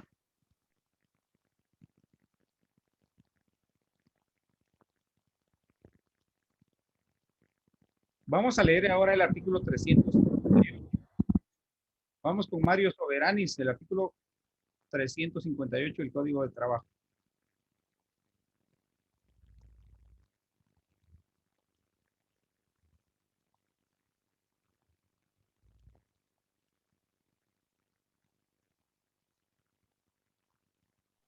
Solo con una consulta, disculpe, cuando usted mencionó lo del expertaje, ¿es verdad? ¿A qué se refería, disculpe? Dictamen de experto. Muy amable. Josué Chiquito, ya que Mario Soberanis no está. Josué Chiquito, el artículo 358.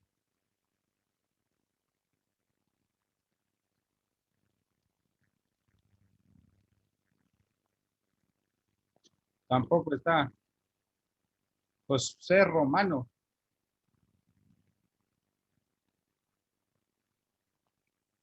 Lea el artículo 358 del Código de Trabajo.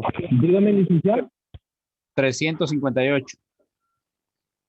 Disculpe que lo haya No, aquí estoy, licenciado, escuchando. ¿Cómo va el partido? ¿Quién va ganando? Bueno, vamos a ver el 358, José, por favor. Cuando el demandado no 358, comparezca. ¿verdad? ¿Mm? José, por favor, Román. 358, ¿verdad, licenciado? Cuando el demandado no comparezca a la primera audiencia sin justificación y hubiere sido legalmente citado para presentar confesión judicial en la misma, bajo los apercibimientos correspondientes, el juez, sin más trámite, dictará sentencia dentro de 48 horas de celebrada la audiencia respectiva. En la misma forma, ¿continúo? Sí. En la misma forma se procederá en los supuestos del párrafo anterior, cuando se trate de demanda por despido injusto, aunque no hubiera sido ofrecida la prueba de confesión judicial del demandado, pero Muy bien, sí en el ahí mismo estamos. juicio. Ok. Ahí estamos. Aunque no se haya ofrecido la demanda y no comparece el demandado a la primera audiencia, de todos modos se le va a declarar confeso y se va a dictar sentencia entre las 48 horas siguientes en su rebeldía. Esto lo vamos a ver más despacio en la próxima clase, pero les sé decir que hay muchas cosas que dice el código que no se cumplen, pero esto sí se cumple. Sí dictan sentencia condenatoria en contra del patrono, aunque no se pida la prueba de confesión judicial en la demanda, pero solo en casos de despido. Entonces, aquí también está clarito que la carga de la prueba la tiene el patrono en casos de despido, porque no es necesario pedir la confesión judicial, que de todos modos el patrono va a ser declarado confeso y se dictará sentencia en su contra dentro de las 48 horas siguientes. Bien, ahora una pregunta. ¿Qué clases de pruebas son las que se van a ofrecer en un juicio laboral? ¿Cualquier clase de prueba o existe un número limitado de pruebas? ¿Es números apertus o son números clausus? Las pruebas. Números apertus significa que es un número ilimitado. Números clausus significa que es un número taxativo ilimitado o limitado de cosas, en este caso de pruebas.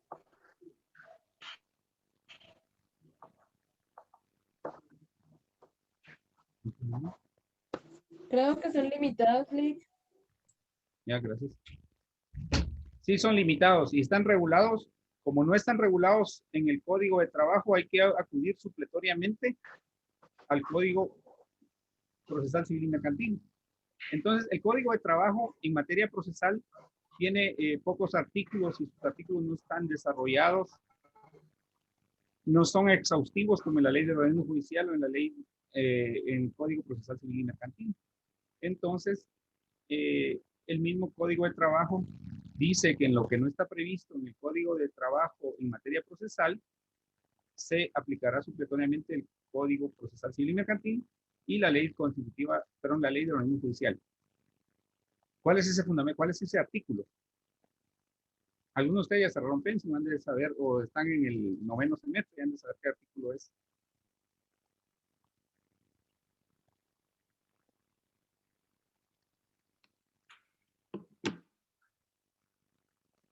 Es el artículo 326. Ahora sí, Josué Chiquito, estrene su voz aquí con el 326. Es el artículo 326, que nos remite a esas leyes supletorias.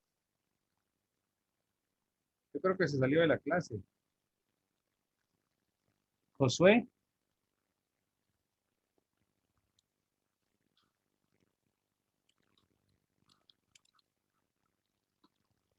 Bien, vamos a oír a Eddie Everaldo, por favor.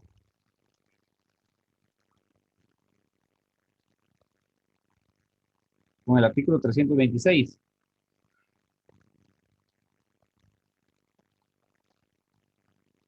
Tampoco. Disculpe, no le entendí. El artículo 326 tiene relación acerca de los medios de prueba.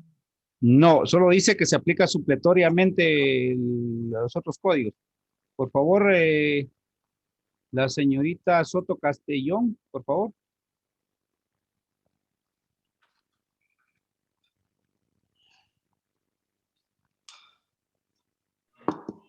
Licenciado 326 del No, Código estoy Postal, preguntando ¿verdad? a los demás compañeros.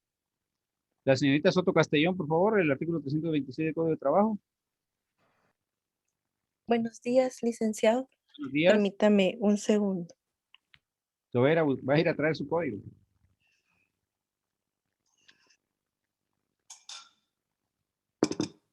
Artículo, ¿qué me dijo? Disculpe.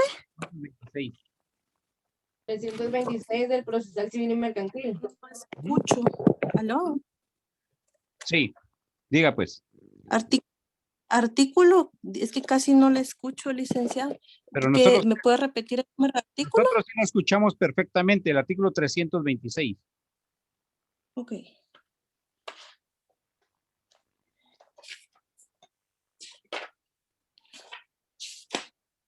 Artículo 326. En cuanto no contraríen el texto y los principios procesales que contiene este código, se aplicarán supletoriamente las disposiciones del Código de Enjuiciamiento Civil y Mercantil y de la ley constitutiva del organismo judicial. Si hubiere omisión del proceso. Ahí estamos, gracias. Lo que pasa es que el Código de Trabajo es más antiguo que nuestro Código Procesal Civil y Mercantil actual y es más antiguo que la ley de organismo judicial. Entonces, en ese tiempo, la ley no se llamaba, el código no se llamaba Código Procesal Civil y Mercantil, sino que nuestro código se llamaba Código de Enjuiciamiento Civil y Mercantil. Y la ley de organismo judicial no se llamaba ley de organismo judicial, sino que se llamaba ley constitutiva del organismo judicial.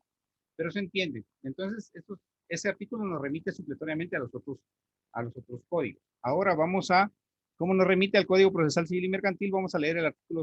Bueno, antes de seguir, voy a preguntar cuáles son las fases de la prueba. ¿Cuáles son las fases de la prueba? O etapas de la prueba. Alguien, aquí si quiere un voluntario. El ofrecimiento, diligenciamiento y valoración de la prueba, licenciado. Le faltó En uno. materia procesal pues, se dan dos, ¿no? Muy bien, la felicito porque esos son, pero le faltó uno después del ofrecimiento. O repítalo, vamos a ver. Diligenciamiento y valoración. Repita lo que dijo. Completo. Ofrecimiento, diligenciamiento y valoración de la prueba. ¿En qué clase se aprende eso? Porque me he dado cuenta que muchos no lo saben. Ni en esta sección ni en la otra. Desde teoría general del proceso. De teoría del proceso, sí. Entonces, las fases o etapas de la prueba son, primero, ofrecimiento. Apúntenlo, ofrecimiento, porque eso sí es importante para esta clase, ofrecimiento y para todas las procesales. Ofrecimiento, la segunda es proposición, de proponer, proposición. Tercero, diligenciamiento. Diligenciamiento. Y cuarto, valoración. Cuarto, valoración. Repito, fases o etapas de la prueba. Primero, diligenciamiento. Segundo, proposición. Tercero, diligenciamiento. Cuarto, valoración. Ahora una pregunta, ¿en qué momento se da el ofrecimiento? Bueno, en primer lugar, ¿cuáles son las partes de un proceso? En un proceso.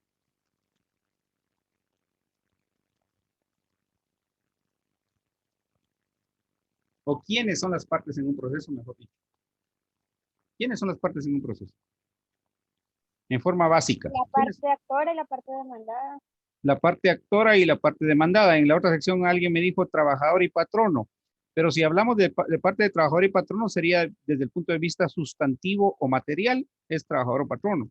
Pero desde el punto de vista adjetivo o procesal, es actor y demandado. Ahora la pregunta, ¿en qué momento ofrece la prueba el actor? En la demanda, licenciado. En la demanda. Y una pregunta para todos, ¿en qué momento ofrece la prueba el demandado? En la primera audiencia, Lick, si esto la extiende. No. En la primera audiencia pueden pasar muchas cosas. Puede pasar una incomparecencia aparte del demandado, puede aparecer una excusa, algún recurso, alguna excepción dilatoria. ¿En qué momento se ¿En la da? etapa preparatoria, licenciado? No existe. En la respuesta de la demanda. Sí, correcto, esa es la respuesta correcta, pero no es la palabra correcta, no es respuesta. Usted dijo la Contestación En la de la demanda. contestación de la demanda, licenciado. En la contestación de la demanda. No ahondamos más porque en un tiempo vamos a ver la contestación de la demanda. ¿Sí? Bueno. Licenciado, y la contestación de la demanda no se da en la primera audiencia. Siempre he tenido duda en eso. Sí, lo que pasa es de que la contestación de la demanda, si se dice que el ofrecimiento de prueba es el ofrecimiento de prueba de parte del demandado es en la primera audiencia, no es una respuesta muy exacta, porque en la primera audiencia pueden pasar muchas cosas.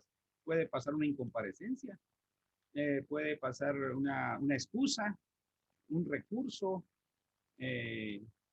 un amparo, aunque lo van a declarar sin lugar, improcedente, frívolo o improcedente, pero puede pasar una conciliación. Entonces, si se concilia, no se contesta la demanda. Puede pasar cualquier cosa. Entonces, no es la respuesta más certera. Entonces, es en la contestación de la demanda. Bien, ahora,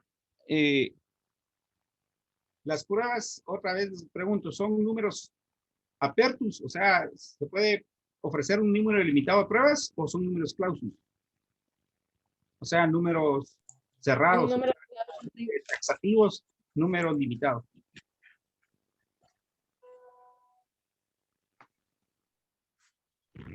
Fíjense que en materia laboral, como en la gran mayoría de derecho procesal, la prueba es números clausus.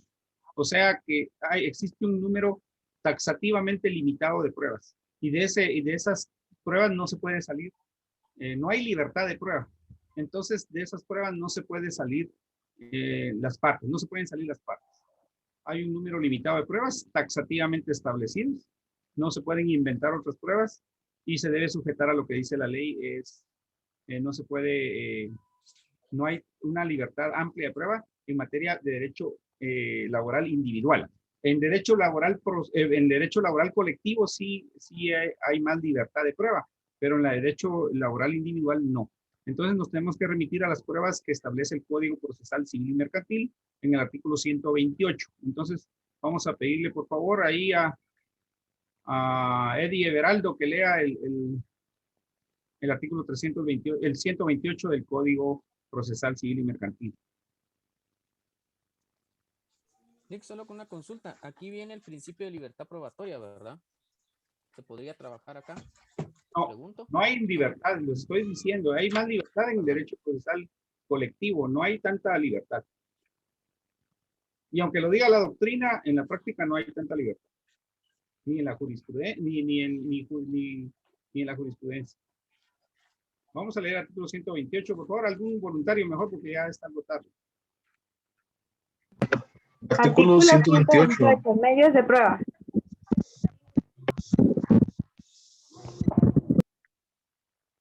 Rapidito, por favor. Ya está. Artículo 128, medios de prueba. Son medios de prueba. 1. Declaración de las partes. 2. Declaración de testigos. No dice 1. El código no dice 1. Perdón.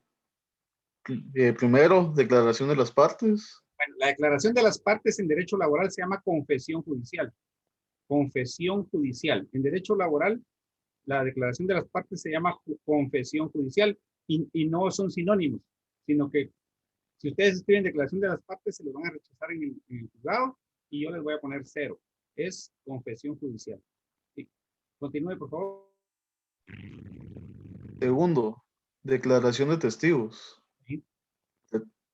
Tercero, dictamen de expertos. El dictamen de expertos. Cuarto, El dictamen de expertos en derecho procesal laboral también se llama expertaje. Aquí sí son sinónimos. El dictamen de expertos también se llama expertaje. expertaje. Bien, continúe, por favor. Cuarto, reconocimiento judicial. Bien, a ver, Quinto, el cuarto, el reconocimiento judicial en derecho laboral individual también se llama inspección ocular. Son sinónimos. Derecho, el reconocimiento judicial también se llama inspección ocular. ¿sigo, licenciado? Quinto, documentos. Ajá. Sexto, medios científicos de prueba. Sí. Séptimo, presunciones. Ahí están. ¿Alguna pregunta? Y damos por terminar la clase. Licenciado, disculpe, buenos días, tengo una pregunta.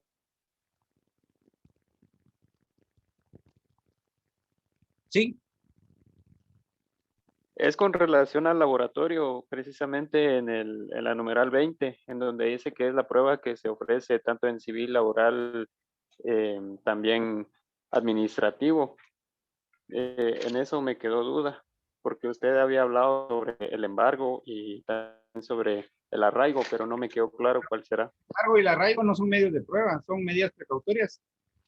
Y no son esenciales al proceso. En cambio, las pruebas sí son esenciales al proceso, excepto para en casos de despido. Perdona, la respuesta de esta sí era declaración de parte, ¿verdad? No. Son ¿Cuál era la respuesta de esta? las presunciones. Gracias. El próximo domingo se los voy a explicar. Son las presunciones. Licenciado, y estas presunciones no son aplicables a lo penal, ¿verdad, licenciado? Exactamente. O sea, las presunciones son aplicables, pero vamos a hablar despacio en la próxima clase de las presunciones, que son más importantes de lo que los estudiantes creen. Y muchos catedráticos no le dan la importancia a las presunciones. Y son muy importantes, excepto en materia penal, porque no se le puede condenar a alguien en base a presunciones. En cambio... Licenciado, ajá. Perdón, licenciado, que me interrumpa. Esas presunciones son fundamentales hablando en materia laboral, porque vaya siempre... Por supuesto, una presunción muy importante es, por ejemplo, que si el trabajador está reclamando prestaciones laborales es porque no se las han pagado. Que sí, efectivamente, trabajó para el patrono y el patrono no le pagó las prestaciones laborales. Es una presunción. Lic, disculpe la molestia, ¿dará chance para una última pregunta muy breve del laboratorio? Por supuesto. Gracias, Lic, muy fino. Yo, fíjense que estoy cansado, les digo, estoy cansado de toda la semana y también si uno imparte clases concienzudamente, cansa. Si yo los dejo a ustedes que hagan trabajos en grupo, no me canso, pues, no me canso para nada. Ustedes hacen trabajo en grupo, pero estar hablando aquí sí cansa. Y después ya estoy hablando de cuarto, sí cansa, pero les digo algo. Yo les hago más por ustedes que por mí, porque yo me puedo quedar una hora aquí hablando. Pero ya vi que algunos ya se desconectaron, ¿verdad? Licenciado, Sí, disculpe, la última, antes solo... que le responda a la compañía. Sí, habla, dale. Primero las damas dicen, pero bueno. Muy amable, compañera. Cabal, pero que le dé, sí es tan importante. Perdón, compañera. Dale. No, dale tú. Apúrense, hombre. Apúrense, porque si no voy a... Muy bien, gracias. Solo era muy breve. Es que fíjese que justo estábamos con la clase de procesal laboral y pues otros criterios cuando yo recibí laboral sobre el convenio de la OIT sobre el trabajo de menores, entonces sobre la edad, ¿verdad? Entonces yo llegué a la conclusión que depende del criterio de cada licenciado, porque algo así nos dijo... No, es que no depende del criterio de cada licenciado, sino que tiene que haber un criterio que sea unánime. Pero les voy a decir algo, eso lo vamos a ver, bueno, les voy a decir, fíjense que hay que verlo desde el punto de vista del principio indubio pro operario, que ese principio significa en lo que más le favorezca al trabajador. Operario es obrero, es trabajador. Entonces, por ejemplo, el Código de Trabajo dice que a partir de los 14 años, incluso hasta permite del artículo 148 del Código de Trabajo al 151 está regulado el trabajo de menores. Incluso hasta permite que trabajen menores de 12 años. Ahora el convenio que firmó Guatemala es de los 15 años para arriba. Vale. Que es el convenio 138 de la OIT.